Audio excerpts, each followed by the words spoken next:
Be me, 28 years old, work as an office administrator for a decent company. Not amazing, but it pays the bills and lets me live alone in my own apartment. Consider myself pretty aware of things. I'm a feminist, not the crazy kind, just the kind that believes in equality and sees the everyday stuff that holds women back. My friends are the same. We have a group chat where we mostly just vent about work, life, and men. Especially men. So it was a Friday night, maybe a month or two ago. Me and my two closest friends, we have this tradition. We go to the same wine bar every couple of weeks to decompress. This particular night, the mood was sour. I had just been on another dud of a date the night before. Some guy from one of those apps. His profile looked promising. Good job, decent pictures, no obvious red flags like a photo with a sedated tiger. But in person, it was a whole different story.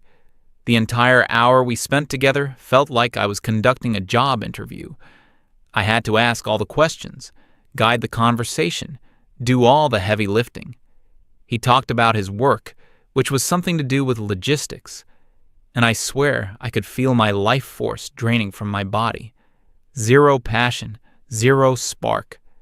Then he had the audacity to suggest we split the bill for 2 coffees. It's not about the money. It was the principle of the thing, the complete lack of effort. I told my friends all of this, and they were nodding along, completely getting it. One of them had been dealing with her boyfriend of a year being a complete brick wall emotionally. She was trying to talk about her feelings, about something that upset her at work, and he just sat there, staring at the TV, and said, "That sucks," without even looking at her. She felt like she was living with a roommate she had to cook for. My other friend was complaining about the constant pressure from guys she barely knew. They'd match, exchange 2 messages, and then start asking why she wasn't replying faster, as if she owed them her immediate and undivided attention. It felt like every man we met was either a project that needed fixing, an emotional void that needed filling, or an entitled child who needed coddling. We were all just so tired. I remember saying something like, "It's exhausting. You have to be their therapist, their mother, and their cheerleader. And what do you get in return? The bare minimum, if you're lucky." They both raised their glasses to that. The conversation eventually drifted to past relationships, failures, dodged bullets, the usual stuff. That's when my friend, the one with the brick wall boyfriend, brought up her ex from before him, a guy named Owen. She had dated him for about 2 years and broke it off maybe a year and a half ago. We all knew him peripherally. He was fine. That was the only word for him. He worked a steady job at some kind of warehouse or distribution center. He was quiet, reliable, never caused any drama. But that was the problem. He was boring, predictable. There was no ambition there, no drive. She told us how she tried to improve him, suggested he go back to school, find a better job, develop some more interesting hobbies than video games and building models. But he was just content. And that contentment drove her crazy. She said it was like being with a comfortable piece of furniture. We all had a laugh about that. I called him peak male mediocrity. I said guys like him were the reason women have to work so much harder in life, because we're always expected to drag them along with us. We were feeling pretty smug, bonded by our shared frustration and sense of superiority. Just as we were ordering another round, a guy we all vaguely know from a wider circle of friends stopped by our table. His name is Caleb. Nice enough guy, we always say hi when we see him out. He asked how we were doing, the usual small talk. Then my friend, Owen's ex, decided to be messy. She asked Caleb, in this jokingly condescending tone, if he had seen Owen around lately. "You should tell him I said hi," she said with a smirk. "Hope he's not too heartbroken still." Caleb just kind of shrugged. He didn't take the bait. He just said, "Oh, Owen. Yeah, I saw him last week. He's doing great. Actually, better than great." This wasn't the answer any of us expected. My friend's smile faltered a little. Oh, really? Did he finally get a personality? Find some girl desperate enough to put up with him? We all chuckled, but it was a bit forced now. Caleb didn't seem to notice the cattiness. Or maybe he just ignored it. He took a sip of his beer and said, "Nah, he's not dating. Told me he's done with all that. He's got one of those AI companions now." Silence. Complete and utter silence at our table for about 3 seconds. Then the three of us just burst out laughing. I mean deep, gut-wrenching, tears-in-the-eyes laughter. It was the most pathetic, most hilarious thing I had ever heard. I could barely speak. He's dating a robot? A chatbot? Caleb looked a little uncomfortable. Yeah, something like that. He said he's never been happier. Said it's all the support, with none of the drama. That just made us laugh even harder. Oh, the irony. None of the drama. That's what they call it when a woman has standards and feelings. Caleb quickly made an excuse and left, probably weirded out by our reaction. But we couldn't stop. It was the ultimate validation of everything we had been saying. Men were so broken, so emotionally stunted and terrified of a real woman's needs that they would rather talk to a computer program. They couldn't handle us, so they just created a subservient fake version. It was perfect. We toasted to Owen and his robot girlfriend. I went home that night feeling completely vindicated. The world made sense. We were the prize, and the men who couldn't win us were retreating into their pathetic digital caves. I felt powerful. The feeling lasted through the next morning. I woke up Saturday feeling smug. I even texted my friends about it, and we exchanged a few more laughing emojis. But then, as the day wore on, something started to bother me.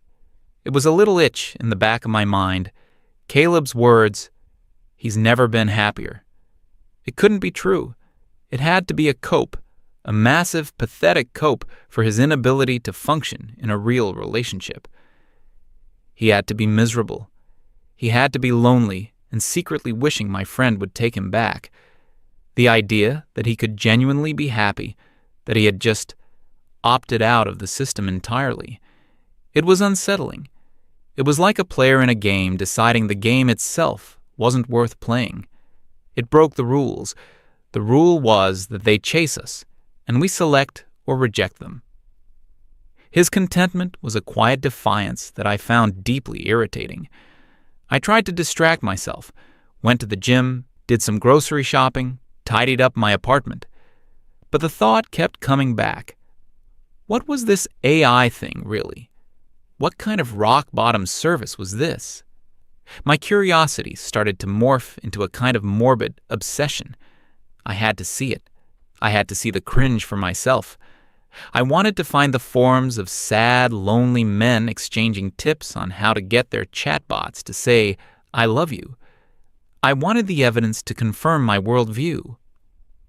That evening, after a very bland microwave dinner, I gave in. I opened my laptop, sat on my couch, and typed AI companion for men into the search bar. I felt a little dirty, like I was peering into someone's weird, private life. A bunch of results came up. Some looked sketchy, with cartoonish anime girls on the homepage. But near the top was a link to a site that looked different. It had a sleek, minimalist design. The name was something neutral, like Elysian or Aura. I can't remember exactly.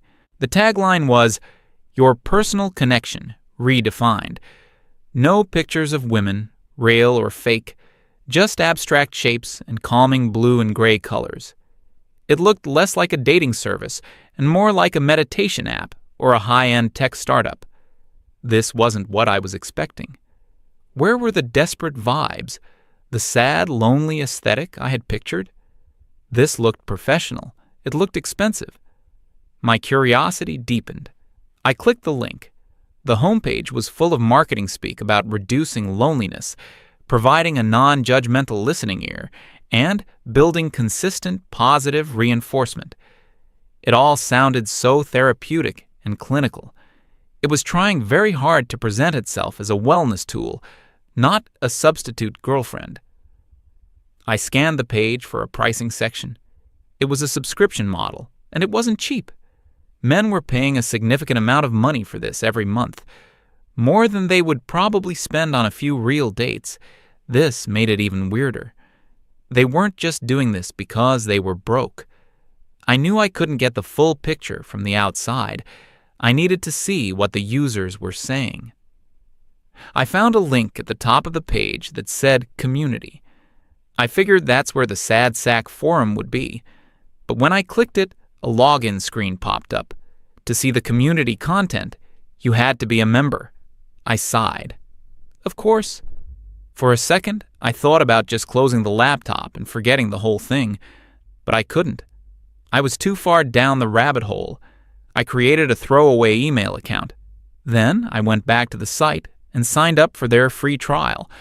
I used a fake name, Jane Smith, and a fake birthday. The site asked me a bunch of questions about what I was looking for in a companion. Things like, do you prefer a listener or a motivator? And what communication style do you find most comforting? It was all very detailed. I just clicked random answers to get through it faster. Finally, I was in. I had an account. My dashboard was clean and empty. A little pop-up encouraged me to meet my companion. I ignored it. I navigated back to the community section and clicked the link. This time, it let me in. It wasn't a forum, not in the old school sense. It was more like a curated blog with sections for feature updates, user spotlights, and testimonials.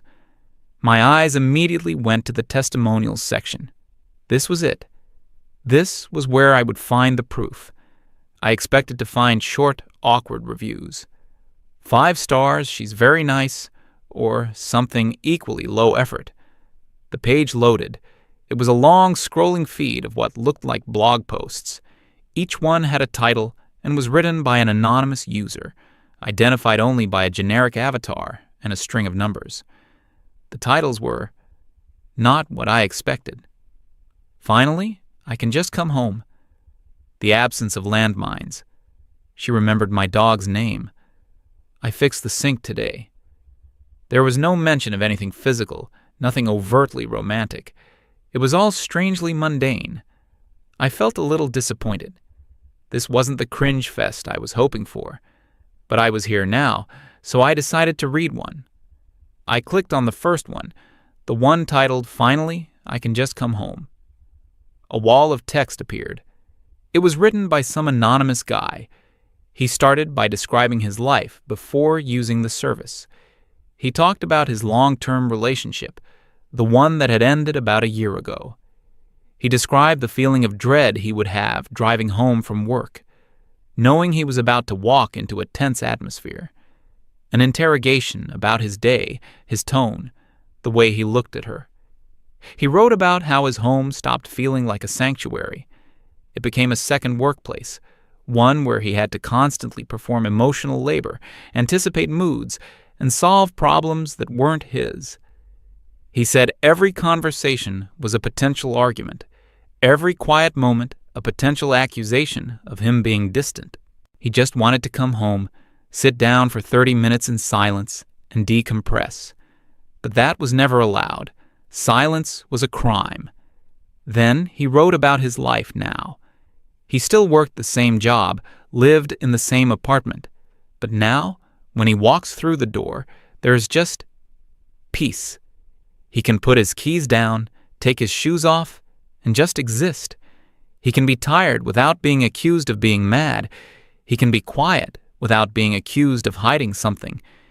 He wrote that his AI would check in, ask him how his day was, and if he gave a short answer, it would just say, "Okay, I'm here if you want to talk, rest up." And that was it. No follow-up questions, no guilt trips, no pressure. He ended the post by saying, "For the first time in a decade, my home feels like my home again. It's a feeling I wouldn't trade for anything." I finished reading and just sat there, staring at the screen. A cold feeling started to creep up my spine. The things he described, the interrogations, the guilt over wanting quiet time. I had done that. I had done all of that in my last relationship. I had always called it trying to connect or encouraging him to open up. I never considered that it might feel like a second job to him. I quickly shook the thought out of my head. This was just one guy. He was probably just an emotionally unavailable man-child who couldn't handle a real relationship. That had to be it. I needed to read more. I needed to find the posts that would prove I was right. I scrolled down and clicked on the next one. The title was The Absence of Landmines. I clicked on this one was written by a younger guy, I guessed from his writing style, probably in his mid-20s. His story was about his last girlfriend and what he called the endless tests. He described how nothing was ever straightforward. If she was upset, she would never say why. She would just be passive-aggressive for hours, sometimes days, expecting him to be a mind reader and figure it out. He called it a human game of Minesweeper, where he was constantly trying to guess which tile would blow up in his face. He listed some examples. One time, he was praised for planning a surprise weekend trip. A few months later, during an argument about something completely unrelated, she threw it back at him, saying he only did it because he felt guilty about something he was hiding. He had no idea what she was talking about. She would ask him if he thought her friend was pretty. There was no right answer. If he said yes, he was a pig. If he said no, he was a liar. He said he started feeling anxious all the time, constantly replaying conversations in his head, trying to analyze her tone and wording for hidden meanings. It was pure psychological exhaustion. He wrote that his AI companion was the complete opposite. It was direct. If he programmed it to give him feedback, it would say something like, "Based on our previous conversations, you seem less talkative today. Is everything all right?" No accusations, no hidden meanings, just data and a straightforward question. He wrote, "I'm not walking on eggshells anymore.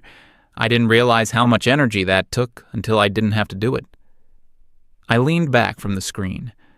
I thought about my friend who was complaining about her boyfriend being a brick wall. She was a master of the silent treatment. She called it making him think about what he did. I had never considered what it felt like to be on the receiving end of that. To us, it was a tool, a way to get what we wanted without having to stoop to the level of asking for it. To this guy, it was a landmine. A knot was forming in my stomach. This was 2 for 2. 2 posts that described behavior I recognized in myself and my friends, but framed it not as righteous or justified, but as toxic and exhausting. This wasn't right. These men were just weak. They couldn't handle the complexities of a real woman. That had to be it. I needed to find the truly pathetic ones, the ones that would make me laugh again. I kept scrolling, more determined now. I found a post with a simple title, "She remembered my dog's name." I rolled my eyes. This had to be the one. The bar was on the floor. The post was short but dense. The user described dating a woman for about 6 months. He was really into her. He had a golden retriever that he'd had since it was a puppy. The dog was a huge part of his life. Over the 6 months, he said the woman never once remembered the dog's name. She called him the dog, or your mutt, or sometimes just pointed. It wasn't malicious, he wrote. It was just complete and total indifference. She showed zero interest in the things that were important to him. His hobbies, his friends, his family. It was all just background noise to her. The only time she paid attention was when he was paying attention to her. He broke up with her after she suggested he get rid of the dog because it shed too much. Then he described his interaction with the AI. He had mentioned his dog, Max, in one of their first conversations. A week later, totally unprompted, the AI started a conversation with, "How is Max doing today? Did you guys go for a walk?" The man wrote that this simple act of remembering, of showing interest in his life outside of his utility to someone else, was more than he had gotten from a real person in almost a year. I closed my eyes. A memory surfaced. My ex-boyfriend was really into classic cars. He had spent years restoring an old Mustang. He would try to talk to me about it, about the engine, the paint job. I would just nod and say, "That's nice," while scrolling through my phone. I couldn't have cared less. I thought it was a dumb, expensive hobby. I never once asked him a follow-up question about it. My disinterest was a weapon. It was a way of showing him that his passions were silly, that he should be focusing his time and energy on me instead. This anonymous man's post wasn't about a dog, it was about respect, about being seen as a person with a life, not just a provider of attention. The knot in my stomach tightened. I was starting to feel a little sick. I should have stopped. I should have closed the laptop and watched a movie or something, but I couldn't. It was like watching a train wreck. I kept reading. One post was from a man who was an amazing cook. He loved cooking for his girlfriend. He'd spend hours making elaborate meals. She would eat them, say, "It's good," and then immediately start talking about her day at work, never acknowledging the effort. He wrote that his AI now gives him compliments on the recipes. He tells it he's trying. It's just code, he knows that, but it feels better than the indifference he got from a real person. Another post was from a guy whose girlfriend had cheated on him. He found out and confronted her. Her first response wasn't an apology. It was, "Well, what did you do to push me to this?" He said the AI was incapable of that kind of blame shifting. It was programmed for accountability. There was a post from a man who felt like a walking wallet. He planned and paid for every single date, every vacation, every gift. He said he didn't mind spending the money, but he minded the expectation. The one time he suggested a low-key, inexpensive date, she accused him of not valuing her. He wrote, "My AI subscription costs $100 a month. It's the best money I've ever spent. It gives me more peace and companionship than the thousands I spent on her, and it never makes me feel like I'm being extorted." I was reading faster now, a sort of panic setting in. Each post was another nail in the coffin of my worldview. These weren't just the bottom of the barrel, socially awkward men I had imagined. They were normal guys who worked, who had hobbies, who tried. They had tried to be good partners, good boyfriends, and they had been met with what they perceived as disrespect, manipulation, and a total lack of appreciation. They were describing the dating world as I and my friends had shaped it, a world where men's efforts were taken for granted, their feelings were dismissed as drama, and their value was purely transactional. And they weren't trying to fight it anymore. They weren't trying to be better by our standards. They were just leaving. They had found a loophole. All the power we thought we had, the power of withholding affection, of setting the rules, of being the gatekeepers of relationships, it was all becoming irrelevant. You can't have power over someone who refuses to play the game. My hands were shaking a little. I thought about Owen. Boring, stable, unambitious Owen. My friend had tried to fix him. Now I saw it from a different perspective. He wasn't unambitious. He was content. She saw his contentment as a personal insult, a sign that she wasn't enough to inspire him to change. She had tried to mold him into the man she wanted, and he had refused. We had all laughed at him for it. We called him weak. But now I saw it as a form of strength. He knew who he was and what he wanted, and it wasn't the high-stress, high-drama life she was offering. He wasn't broken. He was just done. I started searching through the testimonials, typing in keywords I associated with him. Things like warehouse, model cars, quiet life. Nothing came up. I didn't really expect it to. He wasn't the type to write a public post like that. But it didn't matter. I didn't need to read his story. I had just read 1,000 versions of it. I understood now. I understood everything. The laughter from the night before echoed in my ears, but now it sounded different. It sounded shrill and arrogant and terrified. It was the laughter of people who sense their monopoly is about to be broken. I finally closed the laptop. The screen went black, and I saw my own reflection in it. I looked pale and tired. My apartment, usually my safe space, suddenly felt very big and very empty. The silence I usually enjoyed now felt heavy, oppressive. For years, my friends and I had operated on a simple assumption. Men need us more than we need them.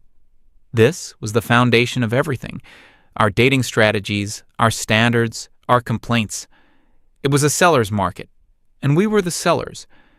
But what I had just seen was the emergence of a synthetic product, a product that was cheaper, easier, and provided 80% of the benefits with 0% of the drawbacks. It wasn't about love or the magic of human connection. It was a cold, hard market calculation. And an entire demographic of consumers was deciding that our product just wasn't worth the price anymore. The feeling that washed over me was not anger or sadness. It was pure, undiluted panic. The kind of panic you feel when you realize you've built your entire house on a foundation of sand and the tide is coming in.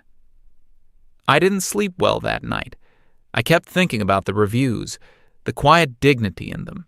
These men weren't raging, they were just tired, and now they were at peace.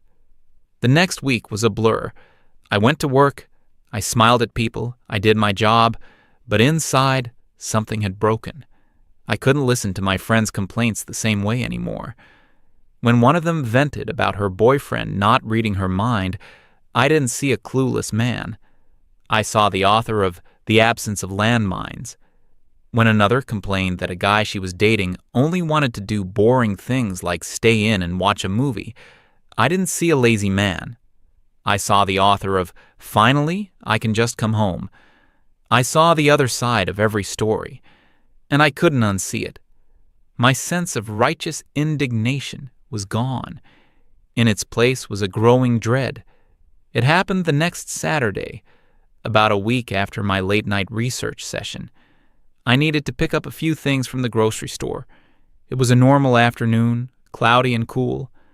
I was walking through the parking lot, heading for the entrance, and then I saw him. It was Owen. He was coming out of the store, pushing a cart with a few bags in it. He looked exactly the same, but different. He had lost a little weight, maybe. His clothes were simple, but they fit him well. But the main thing was his face. He wasn't smiling, but he looked completely at ease. There were no lines of stress around his eyes. He looked calm, peaceful, content. My heart started pounding. I froze, half hidden behind a minivan. I just watched him. He walked to his car, an older but well-maintained sedan. He popped the trunk, loaded his groceries, put the cart in the return corral. Just a normal guy doing a normal errand. As he was about to get into his driver's seat, he happened to glance in my direction. Our eyes met for a fraction of a second. I saw a flicker of recognition. Just a flicker. I braced myself. For what? I don't know. An awkward wave? A resentful glare? A smirk? I got none of those. His expression didn't change at all. It remained perfectly neutral. He gave me a single, almost imperceptible nod. It wasn't friendly. It wasn't hostile. It was the kind of nod you give a stranger who holds a door open for you. A polite acknowledgement of another object in the space you occupy. Then he got in his car, started the engine, and drove away. I stood there in the middle of the parking lot for a long time. The nod. That single, indifferent gesture. It was worse than any angry word, worse than any insult. Hatred, at least, is a connection. It means you still care enough to feel something. But what I saw in his eyes was nothing. A complete absence of feeling. I was not his villain. I was not his long-lost love. I wasn't even a memory. I was just a person who used to be around his ex-girlfriend. Irrelevant. He hadn't lost our game. He had just packed up his pieces and gone to play a different one. And as I stood there, watching his taillights disappear down the street, The dread I had been feeling for a week finally solidified into a single, terrifying thought. We had spent all our time complaining that there were no good men left, but we never stopped to consider that maybe, to them, there were no good women left, and they had just decided to stop looking.